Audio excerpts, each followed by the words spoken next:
जैसा कि हमने पिछले लेक्चर में सारी की सारी क्लाइमेटिक बेल्ट्स को अच्छे से सीखा, हमने लास्ट में कोपेन क्लाइमेटिक क्लासिफिकेशन पे छोड़ा। आज हम वहीं से कंटिन्यू करेंगे। आज मैं आपको कोपेन की क्लाइमेटिक क्लासिफिकेशन कराऊंगा, थॉर्नवेट की क्लाइमेटिक क्लासिफिकेशन कराऊंगा, ट्रेवर्दा की क्लाइमेटिक क्लासिफिकेशन कराऊंगा, L D stamp and R L Singh की क्लाइमेटिक क्लासिफिकेशन कराऊंगा। ये बहुत ज़रूरी है। इन्हीं के बेसिस पर आप बड़े अच्छे ढंग से ये डीमार्केट कर पाएंगे कि वेजिटेशन कैसी किस एरिया में होती है वर्ल्ड लेवल पे, और स्पेसिफिकली क्योंकि हम इंडियन ज्योग्राफी पढ़ रहे हैं तो इंडिया में कौन सा क्लाइमेट कहाँ एग्जिस्ट करता है, किस तरह का टेम्परेचर सिनेरियो रहता है, रेनफॉल कितनी रहती है। कभी भी वेजिटेशन के क्वेश्चन आपके गलत नहीं होंगे अगर आपने उसको इस लहजे में पढ़ा होगा।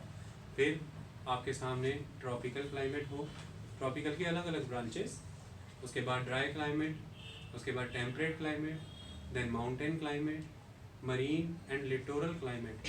कोई भी इन पांचों क्लाइमेट में से हो, आप अपने लॉजिक के बेस पर उसका आंसर हमेशा कर पाएंगे, कभी फंसेंगे नहीं। आज हम सारी की सारी क्लासिफिकेशन इंडियन ज्योग्राफी की सीमाओं में रह के करेंगे और उसी के कॉन्टेक्स्ट में होगा, लेकिन ग्राउंड वर्क बहुत ही एग्जॉस्टिव एंड कॉम्प्रहेंसिव प्रिपेयर किया जाएगा कि इसको किसी भी वर्ल्ड के मॉडल पे फिट कर पाएगा। तो कोपेन की क्लाइमेटिक क्लासिफिकेशन में जैसा कि हमने लास्ट टाइम डिस्कस किया था कि first time Koppen Russian born है, बाद में ऑस्ट्रिया की यूनिवर्सिटी के एंड पे भी काम किया, जर्मन के एंड पे भी काम हुआ, तो इन्हें रशियन बॉर्न, इनकी majority of the classification Russian languages में है, लेकिन इन्हें जर्मन क्लाइमेटोलॉजिस्ट कहा जाता है। इस बात का ध्यान रखना, ठीक है। तो he is doctor Vladimir Koppen, मतलब W से नाम स्टार्ट होता है, WLADIMIR, ओके।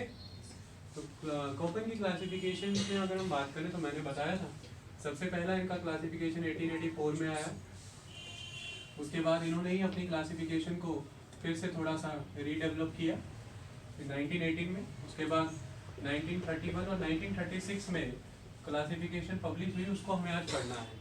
फिर इनके साथ जर्मनी के रुडोल्फ गीगर साथ आकर के जुड़े, और रुडोल्फ गीगर के द्वारा जो कुछ संशोधन इनके साथ मिल करके किए गए अपनी क्लासिफिकेशन में, उसके बाद ये गीगर कोपेन या कोपेन गीगर क्लासिफिकेशन के तौर पे जानी जाती है। तो आज जो मैं आपके सामने चर्चा करूंगा वो एक तरह की कोपेन गीगर क्लासिफिकेशन है। ये एक इम्पॉर्टेंट बात है। क्या चर्चा करनी है, हमें क्या समझना है, उसको सिलसिलेवार तरीके से देखते हैं। देखिए, जब भी आप कोपेन की क्लासिफिकेशन की बात करेंगे तो इसमें आपके सामने कुछ वर्ड्स आएंगे।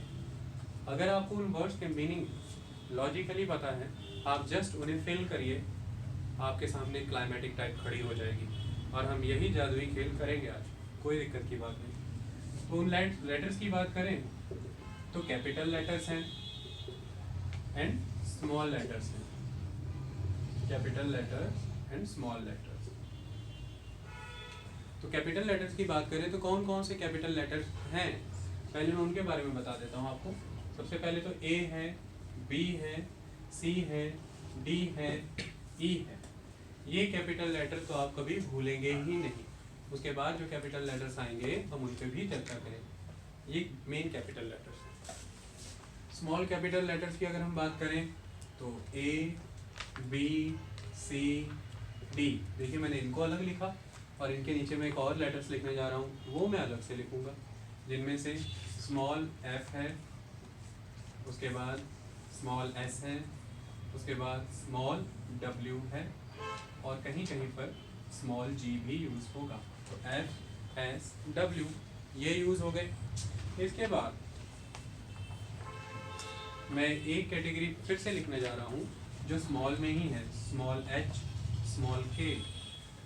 तो small H and small K। तो देखिए, ABCD small, F, S, W, G small, H and K small, ये सारा हमने लिख लिया। अब ये जो वर्ड्स हैं ये कहाँ से डिराइव हुए, कहाँ से आए, इसकी चर्चा करनी बहुत ज़रूरी है। तो थोड़ा सा समझते हैं कि कोपेन किस कंसेप्ट के साथ आगे बढ़े थे।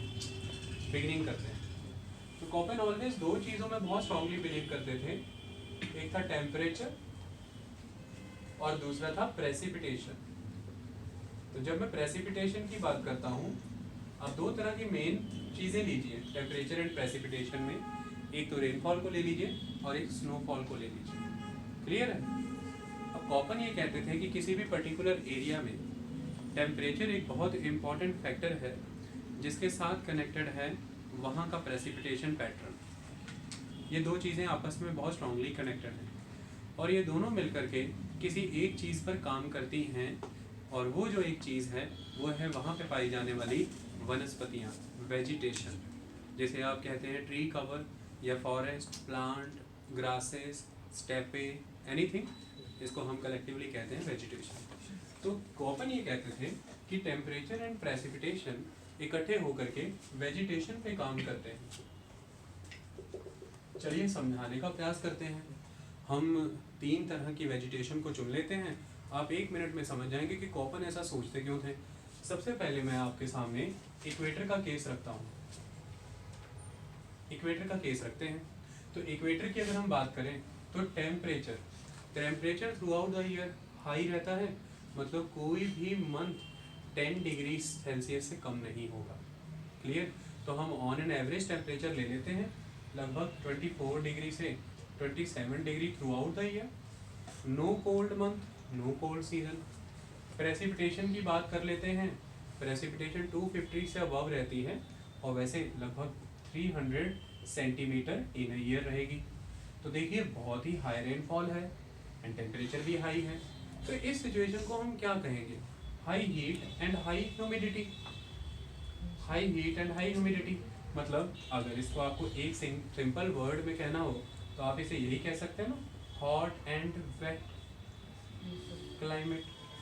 हॉट भी है एंड वेट भी है। तो हॉट एंड वेट कॉम्बिनेशन जहाँ पर भी है वहाँ पर हमें जो रिजल्टेड वेजिटेशन मिलेगी वो क्या मिलेगी? अबंडेंट अमाउंट ऑफ रेनफॉल मिल रहा है और वाटर की रिक्वायरमेंट होती है प्राइमरी प्रोड्यूसर्स की ग्रोथ के लिए। प्राइमरी प्रोड्यूसर्स क्या होते हैं? वेजिटेशन प्लांट जो ऑटोट्रॉफ्स हैं, जो अपना खाना खुद बनाते हैं। उसके लिए मेन रिक्वायरमेंट क्या है? वाटर की। दूसरा मेन रिक्वायरमेंट क्या होता है? वी नीड सनलाइट, क्योंकि जो आपके सामने फोटोकेमिकल प्रोसेस एग्जीक्यूट होगा जिसे हम फोटोसिंथेसिस कहते हैं, और वही फोटोसिंथेसिस प्रोसेस के थ्रू तो सारा काम होगा। क्या चाहिए आपको? एक एंड पे आप लेफ्ट हैंड साइड में कार्बन डाइऑक्साइड रखेंगे जो किसने रिलीज किया? ह्यूमन ने। दूसरे एंड पे आप क्या रखेंगे? उसी के साथ एडिशन होगा वाटर का, उस पर फोटोकेमिकल प्रोसेस सारा का सारा होगा। तो एंड प्रोडक्ट क्या निकलेगा? राइट हैंड साइड पे ग्लूकोज बन के आएगा C6H12O6। बाय प्रोडक्ट के तौर पे ऑक्सीजन निकल करके आएगा और बाय प्रोडक्ट के तौर पे वाटर भी आता है। तो पेड़ों की कटाई अच्छी नहीं है, क्योंकि पेड़ों को काटने से एटमॉस्फेयर का मॉइस्चर भी रिड्यूस होता है। क्योंकि पेड़ अगर लेते हैं वाटर तो पेड़ देते भी हैं वाटर, क्योंकि ट्रांसपीरेशन का प्रोसेस भी तो होता है ना। पेड़ों की पत्तियों पे एक खास तरह की चीज़ रहती है, स्टोमेटा। वह स्टोमेटा ही है जो इन तरह की चीज़ों को एक्सचेंज करता है। आई बात समझ में? तो कुल मिलाकर के ट्री एक बहुत इम्पॉर्टेंट रिजल्ट है सनलाइट एंड वाटर अवेलेबिलिटी का। और जितना ज़्यादा वाटर अवेलेबल है, जितना ज़्यादा सनलाइट अवेलेबल है, जितना ज़्यादा फोटोकेमिकल प्रोसेस एग्जीक्यूट होने के लिए डैम्प एटमॉस्फेयर है, वेजिटेशन ग्रोथ उतनी ही डेंस होगी।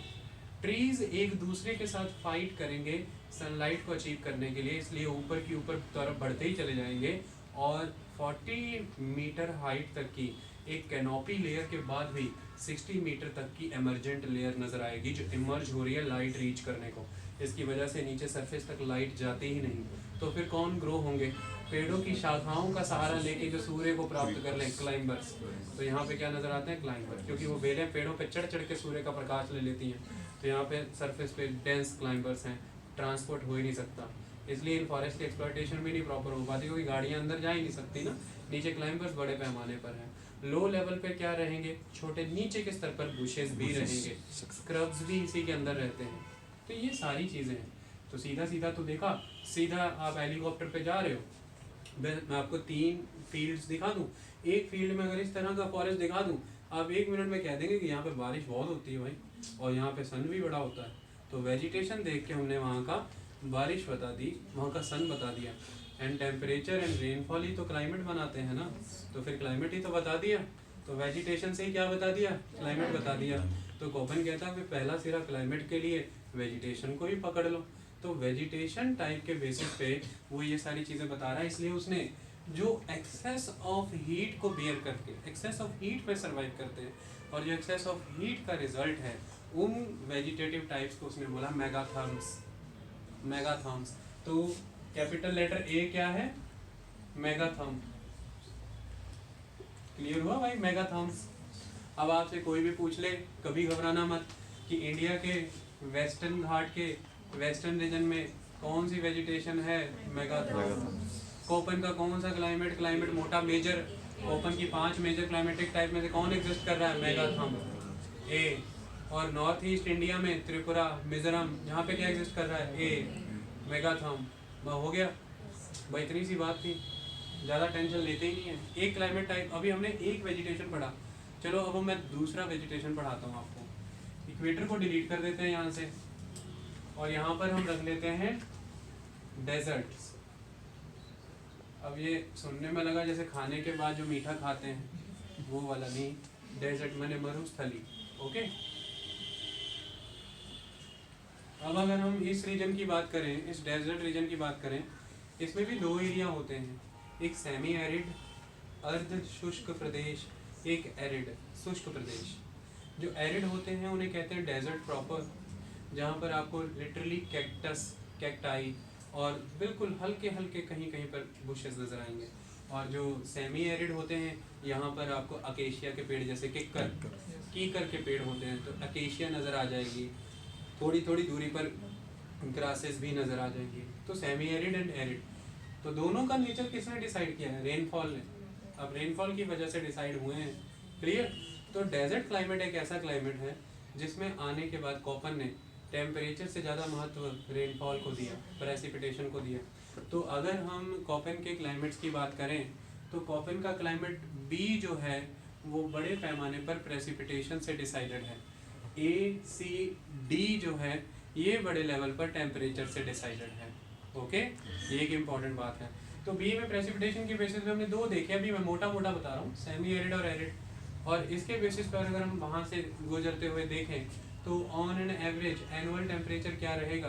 किसी भी हाल में एवरेज टेम्परेचर आपको 33 से 35 डिग्री सेल्सियस तो मिलेगा ही मिलेगा।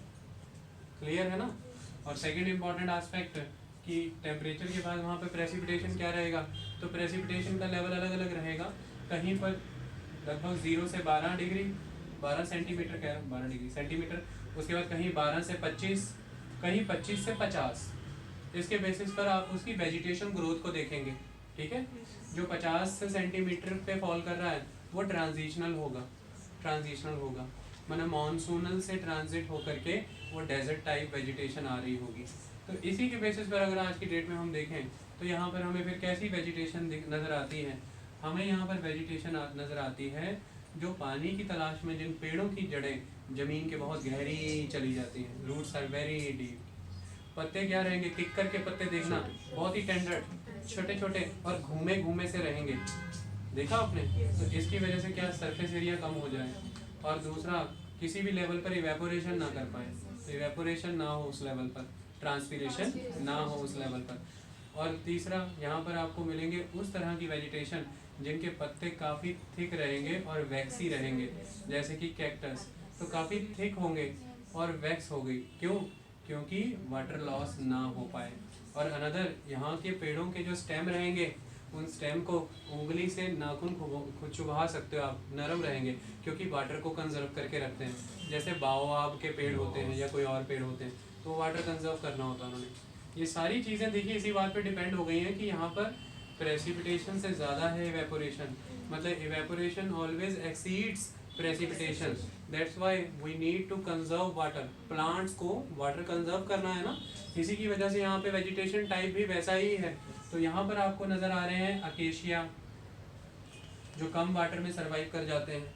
सेकेंड अनदर एस्पेक्ट यहाँ पे नज़र आ रहे हैं कैक्टाई, यहाँ पे नज़र आ रही हैं बुशेस। तो इसको हमने मोटा मोटी क्या बोल दिया है, इन सारी वैरायटी को हम इसको बोलते हैं ज़ेरोफाइटस,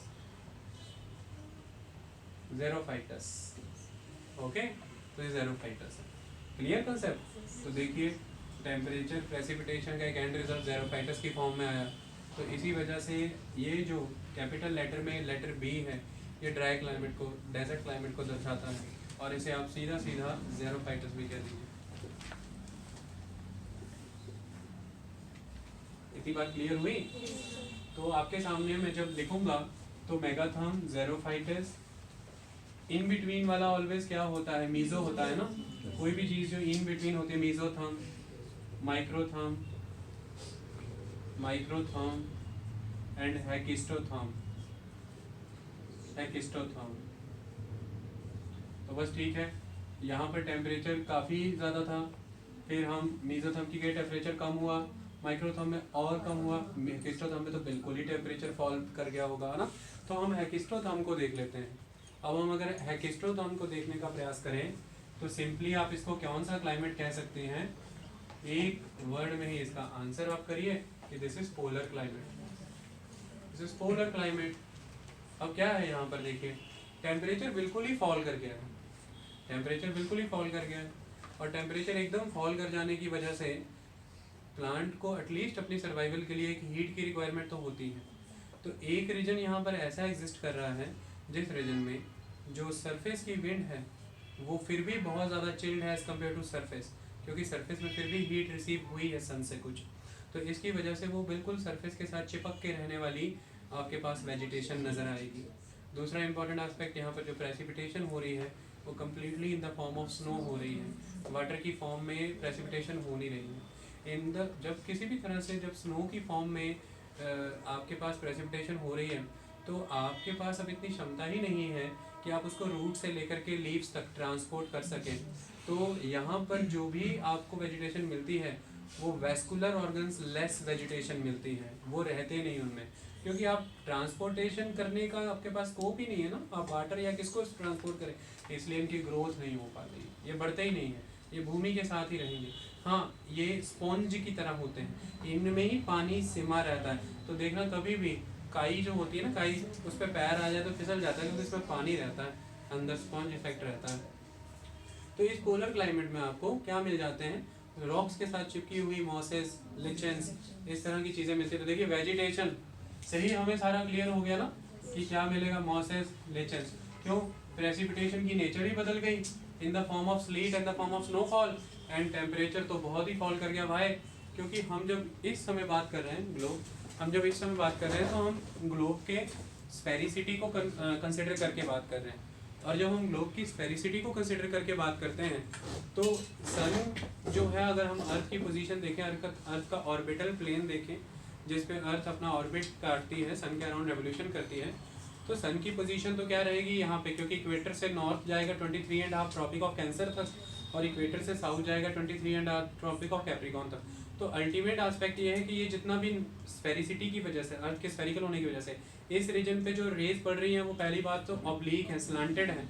ये एक इम्पैक्ट हो जाने की वजह से दो चीज़ें हो रही हैं कि एंगल ऑफ इंसिडेंस जो हो जा रहा है वो काफ़ी बड़ा हो जा रहा है, जिसकी वजह से इंसोलेशन उस लेवल पे रिसीव नहीं होगी, और दूसरा जो अर्थ के अराउंड एटमॉस्फेरिक लेयर है, उस एटमॉस्फेरिक लेयर की अगर ये थिकनेस है तो यहाँ पर इक्वेटर पे अगर सन की रेज सीधे सीधे इंसिडेंट कर रही है 90 डिग्री पे, तो एटमॉस्फेयर की लेयर को बहुत ही कम ट्रैवर्स करना है, तो डिसिपेशन भी उतना ही कम होगा एनर्जी का। लेकिन हायर लैटिट्यूड पे एटमॉस्फेयर की लेयर अगर ये है तो इसको ऐसे ट्रांसवर्स करना है तो कितना ज़्यादा करना होगा। सीधी सी बात है, इस कमरे में अगर मुझे वो दीवार छूनी है, मैं सीधा जाऊँ तो कम कदमों में छू लूँगा, लेकिन इसके कोनों को छूना हो डायगनली तो मुझे ज़्यादा कदम चलने पड़ेंगे, तो मेरी ऊर्जा भी तो ज़्यादा नुकसान होगी, मेरी एनर्जी का भी तो लॉस हो जाएगा, तो सूर्य की जो सन की इंसोलेशन जो आ रही है उसका भी तो नुकसान हो जाएगा। तो ये कारण हो जाते हैं जिसकी वजह से हायर लैटिट्यूड पे जाते जाते, क्योंकि अर्थ इंक्लाइंड है 23.5, इस इंक्लाइंड फेज के साथ वो रिवोल्यूशन कर रही है, तो सन की जो वर्टिकल फॉल होता है लाइट का वो इस रीजन को अचीव ही नहीं हो पाता है, इसकी वजह से यहाँ पे इंसोलेशन का रिसेप्शन कम हो जाता है, टेम्परेचर बहुत फॉल कर जाता है। 6 मंथ तक तो सन लिटरली साउदर्न हेमिस्फेयर में होता है, नॉर्दर्न हेमिस्फेयर में आर्कटिक सर्कल के बियॉन्ड सिर्फ और सिर्फ ट्वाइलाइट ही रहती है, दिन तो चढ़ता ही नहीं है। आई बात समझ में ये, और 6 मंथ तक नॉर्दर्न हेमिस्फेयर में रहेगा तो पूरी तरह से पोल रीजन पे लाइट रहेगी, तो इसकी वजह से रहेगा ही दिन। इसीलिए नॉर्वे, स्वीडन, इन कंट्रीज को the countries of midnight, the countries of midnight sun कह दिया जाता है। ओके, तो ये एक इम्पॉर्टेंट एस्पेक्ट है। क्योंकि रात के भी 12 बजे हुए हैं तो सूर्य चढ़ा हुआ है, ठीक है, दिन डूबता ही नहीं, 6 महीने का दिन रहता है, 6 महीने का रात। तो देखिए उसकी अजम्पशन को सत्य करना चाहते थे, सत्य हो रहा है। आप साफ देख पा रहे हैं किसी एरिया की वेजिटेशन बड़े पैमाने पर वहाँ के टेम्परेचर और प्रेसिपिटेशन का इंटरप्ले है, और उसके बेसिस पर अगर वो इन कैपिटल लेटर्स को उस वेजिटेशन के बेसिस पे डिवाइड करे तो कोई गलत बात नहीं है। क्लियर हुई है बात? लेकिन इतना सिंपल नहीं था जितना आपने समझ लिया। बात यहीं पे आके नहीं रुकती है। इतनी बार उन्होंने अपनी रेक्टिफाई किया 1918, 1931, 36, 54, 61, उसके कुछ कारण रहते हैं, उसको रेक्टिफिकेशन अब हम करने का प्रयास करते हैं, वो कैसा होता है। तो इसको थोड़ा रब करें, आपने देख ही लिया है।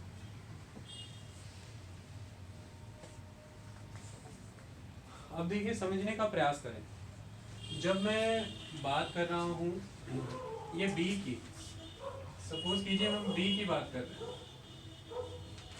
तो बी क्या था, मैं यहाँ पे लिख दूँ ड्राई क्लाइमेट लिख देते हैं ना, दूसरा नाम भी लिख दें, आप कंफ्यूज ना हो, ज़ेरोफाइटस, और तीसरा भी लिख देता हूँ, आप और कंफ्यूज ना हो, डेजर्ट्स। तो ये सब बी का ही नाम है ना, ड्राई क्लाइमेट, ज़ेरोफाइटस, डेजर्ट्स, है ना। ड्राई क्लाइमेट कैरेक्टरिस्टिक है कि क्लाइमेट ड्राई है, जो उसका एक्सप्रेशन है वो डेजर्ट है, और जो वहाँ पे वेजिटेशन है ज़ेरोफाइटस है। क्लियर हो गई बात? अब डेजर्ट एक तरह के नहीं होते हैं, वर्ल्ड लेवल पे डेजर्ट्स दो हैं, hot deserts and cold desert. जैसे सहारा डेजर्ट की बात करें और थार डेजर्ट की बात करें तो ये हॉट डेजर्ट्स हैं। लेकिन जब हम चाइना की बात करेंगे, मंगोलिया की बात करेंगे, चाइना के ऊपर मंगोलिया, तो मंगोलिया का गोबी डेजर्ट जो है ये कोल्ड डेजर्ट में आ जाता है। तो हमारे पास कोल्ड डेजर्ट भी है, हॉट डेजर्ट भी है। मंगोलिया तो बहुत यूनिक है, सुबह 0 डिग्री टेम्परेचर है, मतलब रात को 0 डिग्री, तो मिड डे 2-3 बजे के दौरान 50 डिग्री रेस कर जाता है। तो daily diurnal range of temperature कई बार वहाँ पे 45 डिग्री सेल्सियस 50 डिग्री तक चला जाता है। इसकी वजह से वहाँ पे कोई सर्वाइव नहीं कर, कैसे जीव सर्वाइव करेगा? रात को माइनस में टेम्परेचर झेल रहा है, सुबह एकदम चला गया दिन होते होते प्लस में। तो इसी तरह से तो पैस्चराइजेशन भी होती है ना, कीटाणु मारने अगर एक्सट्रीम टेम्परेचर कम करके एक्सट्रीम टेम्परेचर बढ़ा मर ही जाए, मतलब ज़िंदगी नष्ट कर दो उनकी, तो ऐसे वहाँ पे कोई जीव भी नहीं हो पाते। ये एक इम्पॉर्टेंट बात है। तो अब अगर हम बात करें हॉट एंड कोल्ड, तो मैंने तो एक सिंपल क्लासिफिकेशन दे दी कि बी तो ड्राई क्लाइमेट। लेकिन फिर आप इसमें कहेंगे कि सर इसमें भी तो अंतर था। जब मैं थार डेजर्ट में गई तो मैंने देखा कि जो थार डेजर्ट का मेन कोर एरिया था वो मरुस्थली था, लेकिन उसका जो पेरिफेरल एरिया था वहाँ पे तो मुझे सर ग्रासेस भी दिखे और ट्रीज भी दिखे। तो आपने पूरे को ही बी क्लाइमेट कह दिया, तो फिर एक डिफ्रेंसिएशन यहाँ पे भी बनती है। और दूसरा फिर आपने कहा कि सर जब मैं थार गई थी तो वो डेजर्ट गर्म था, लेकिन जब हम गए थे मंगोलिया तो वो ठंडा था। तो एक डिफ्रेंसिएशन यहाँ पे भी बनता है, मतलब एक डिफ्रेंसिएशन बना वेजिटेशन के बेस पे, एक डिफ्रेंसिएशन बना तापमान टेम्परेचर के बेस पे। तो इसको भी तो फर्दर डिवाइड करना होगा। वो डिवाइड करने के लिए 2 कैपिटल लेटर और दिए हैं कॉपन ने, और वो बड़े इंपॉर्टेंट कैपिटल लेटर है। तो पहला कैपिटल लेटर कॉपन ने दिया है एस, इसका नाम है सेमी एरिड। सेमी एरिड और मतलब स्टेपे।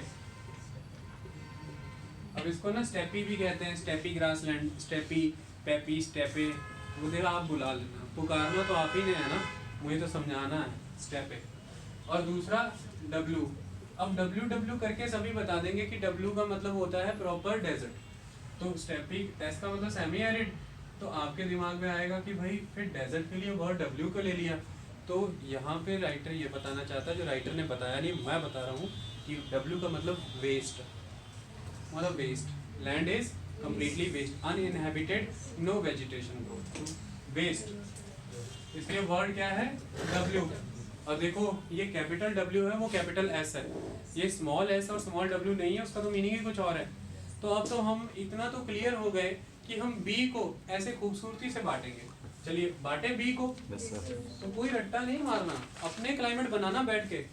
कोपन के जितने क्लाइमेट बन सकते हैं ना, वो आप घर पे खुद बना लोगे अगर आपको तरीका आ जाएगा। तो हम सामने रखते हैं बी, हम इसके पॉसिबल कॉम्बिनेशंस बनाते हैं, जैसे बन सकते हैं। तो बी का एक पॉसिबल कॉम्बिनेशन क्या बन सकता है? बी एस बन गया ना। बी है क्या? डेजर्ट, मतलब कि ड्राई क्लाइमेट, ज़ेरोफाइटस, लेकिन सेमी एरिड कंडीशन के साथ, मतलब वर्षा हो जाती है। ऐसा भी नहीं है कि बरसात ही नहीं होती है, हो जाती है, ठीक है, लेकिन कम स्कैंटी रेनफॉल है, बट रेनफॉल इज देयर। उसके बाद हमारे पास एक दूसरा कॉम्बिनेशन क्या आ गया, BW, मतलब western region of the Aravalli, the proper Thar desert, मरुस्थली। तो उसको आपसे कोई पूछे तो 1 सेकंड में आंसर कर देना, कॉपन का BW, पूरा वेस्ट एकदम थार डेजर्ट। ऐसे क्वेश्चन MCQ में आएंगे, फिर फंसना मत, सारा लॉजिक से करना, रट्टा मत मारना। बी का ध्यान रखना कि बी क्या है, ड्राई क्लाइमेट मैंने डेजर्ट, और उसके साथ हम बात किसकी कर रहे हैं, मरुस्थली, नो वेजिटेशन, तो वो वेस्ट ही हुआ ना, तो BW। तो ये इंपॉर्टेंट बात। अब ये दो कॉम्बिनेशन में भी आगे अंतर था, मैंने बताया था, वो अंतर क्या था, टेम्परेचर वाला। तो अब टेम्परेचर वाला अंतर अगर यहाँ पर देखें तो स्मॉल h है, स्मॉल h का मतलब क्या है, हॉट, और उसके बाद क्योंकि रशियन कंसेप्ट है ना सारा, तो K है, K का मतलब कोल्ड, C से कोल्ड नहीं है, K से कोल्ड है।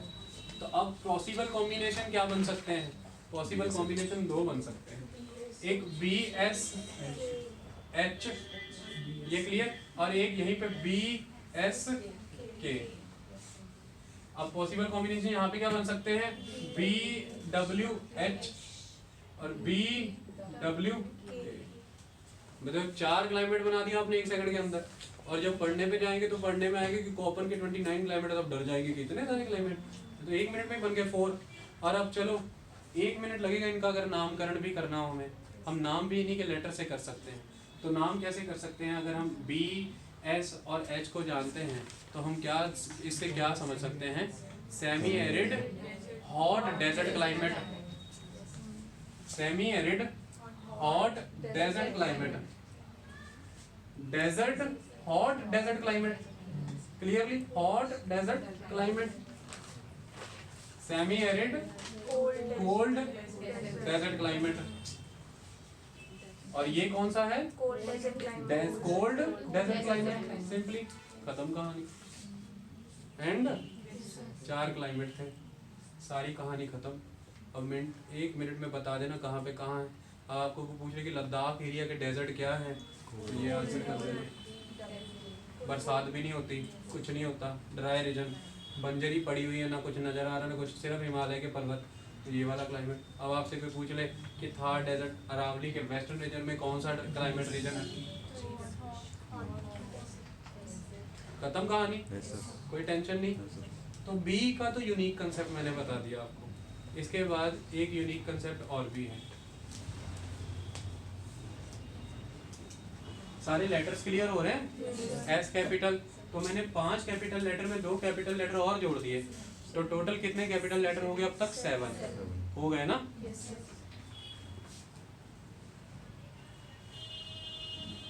इतने भी बात नहीं उठती है, कैपिटल लेटर और भी है। जब मैंने आपके सामने हेकेस्टोथर्म की बात की थी, तो मैं यहाँ पर लिख देता हूँ ई। अब ई के अलग अलग क्लाइमेट जान लेते हैं, अलग अलग नाम जान लेते हैं। तो ई का क्लाइमेटिक कैरेक्टरिस्टिक्स यहाँ पर हम क्या कहेंगे, कौन सा क्लाइमेट है ये, पोलर क्लाइमेट है ना। Yes sir.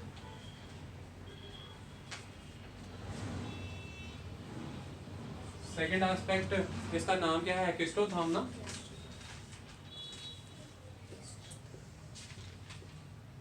थर्म से ही नाम पता लग रहा है ना, टेम्परेचर, और हेकिस्टो मैंने एकदम बहुत ही लो, हेकिस्टोथर्म्स, ओके। उसके बाद अगर हम यहाँ पर देखें तो वेजिटेशन कैसी होगी, यहाँ पर पूरी तरह से पोलर वेजिटेशन, यानी कि मॉसेस एंड लीचेस। चलिए अब इसके बारे में कुछ समझने का प्रयास करते हैं। 2 लेटर्स दिए गए हैं इम्पॉर्टेंट। अब यहाँ पर प्रेसिपिटेशन का उस लेवल पे रोल नहीं है, यहाँ पर टेम्परेचर का खेल था मेन। तो यहाँ पे 2 तरह की चीज़ें मिलेंगी। एक यहाँ पर आपको क्या मिलेंगे, टी, और टी का मतलब यहाँ पर क्या होगा, टुंड्रा। टी का मतलब यहाँ पर कैपिटल टी का मतलब क्या है, टुंड्रा। और एक यहाँ पर होगा F, capital F. Capital F का मतलब परमानेंटली फ्रोजन, फ्रोजन, फ्रोजन माने एफ। तो ये फ्रॉस्ट फ्रूस्ट वाला बहुत से क्लासिफिकेशन और बहुत जगह पे इसको एफ मतलब फ्रॉस्ट कहा गया है, वो ठीक है, आपकी बात अच्छी है, लेकिन जो टेक्निकली उनके पेपर में वर्ड है वो है परमानेंटली फ्रोजन, यानी कि आइस कैप्स, आइस कैप्स का रीजन। तो एफ माने परमानेंटली फ्रोजन,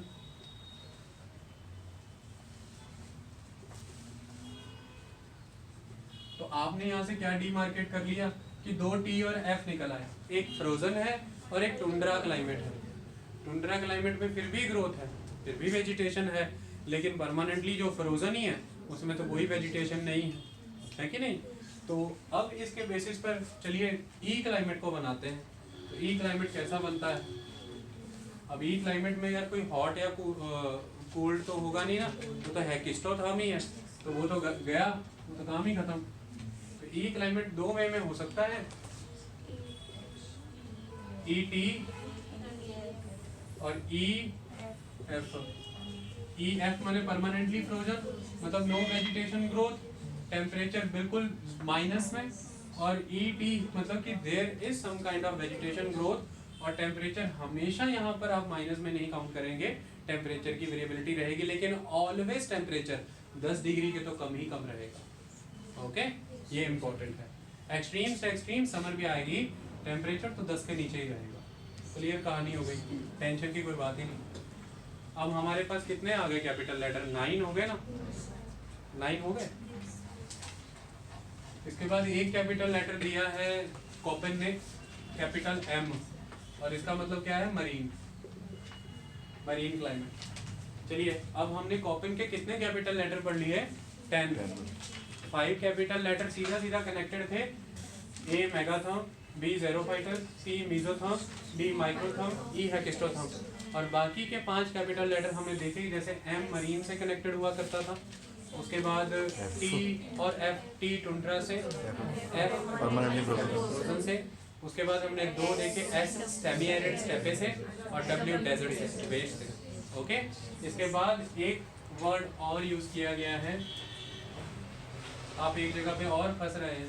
अब हम इक्वेटर पे ही हैं, हम इक्वेटर पे हैं, लेकिन अगर मैं इक्वेटर की बात करूं, ध्यान से देखिए, ये पूरा का पूरा इक्वेटर है आपके सामने, और आप बात कर रहे हैं कि ब्राज़ील के रीजन में बहुत ही ह्यूमंगस बड़े लेवल पर ट्रॉपिकल रेन फॉरेस्ट है, एवरग्रीन फॉरेस्ट। अफ्रीका में कॉन्गो रिवर का बेसिन है, और ये कॉन्गो रिवर बेसिन में कॉन्गो नदी बहुत हाई लेवल पे इक्वेटोरियल क्लाइमेट, ये सारा का सारा इंडोनेशिया रीजन, और Singapore clearly rain forest climate. लेकिन अब इसको अगर हम आगे बढ़ाएं तो यहाँ पर कुछ एक्सेप्शंस आ रहे हैं। अगर ध्यान से देखें तो ये एक्सेप्शंस क्या हैं? ये साउथ अमेरिका का वेस्ट रीजन में अगर देखें तो एंडीज माउंटेन, एंडी माउंटेन में उसी लैटिट्यूड पे कोई भी इक्वेटोरियल क्लाइमेट शो नहीं हो रहा। वाई?